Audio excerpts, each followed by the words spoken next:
কিমান টাকাৰ বস্তু আছিল ইয়াতে আপোনাৰ?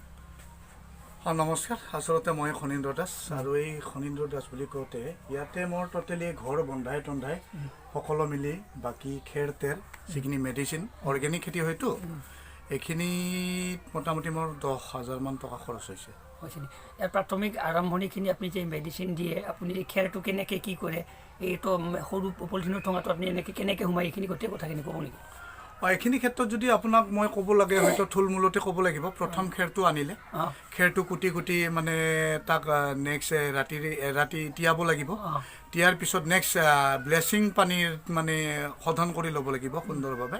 শোধন কৰি লোৱাৰ পিছত আৰু এদিন মানে থৈ দিব লাগিব। থৈ দিয়ে নেক্সট দিনাখন যেতিয়া নেকি মানে পানীটো অকণ শুকান হৈ যাব তেতিয়াৰ পৰা আপুনি এই পলিথিনৰ ভিতৰত মানে সোমোৱা আৰম্ভ কৰিব পাৰিব।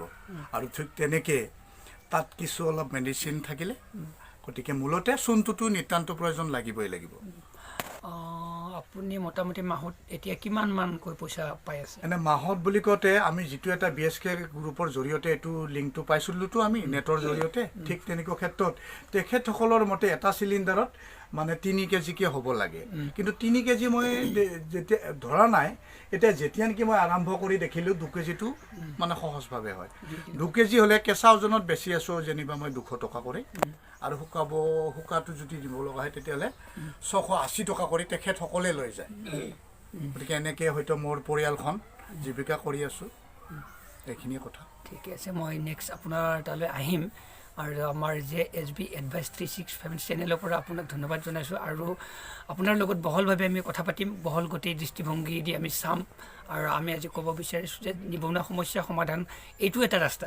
নিশ্চয় এইটো যদি কৰিব পৰা যায়, নিশ্চয়।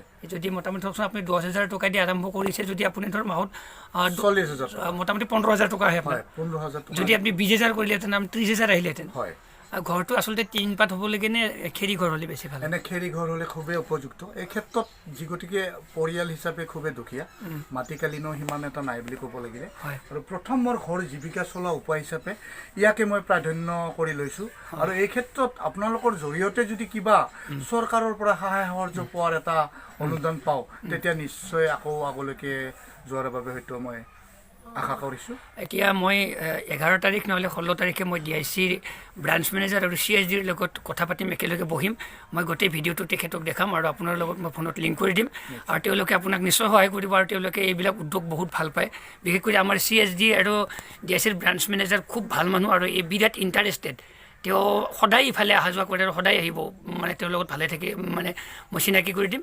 গতিকে আপোনাক মই ফাইনেল কৰি দিছোঁ যে আপুনি এইটো অনুষ্ঠানৰ নামত আপোনাক কিবা এটা মই আনি দিব পাৰিম।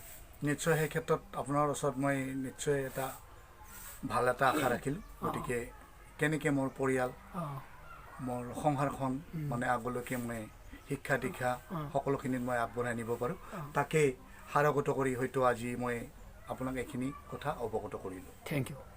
ধন্যবাদ।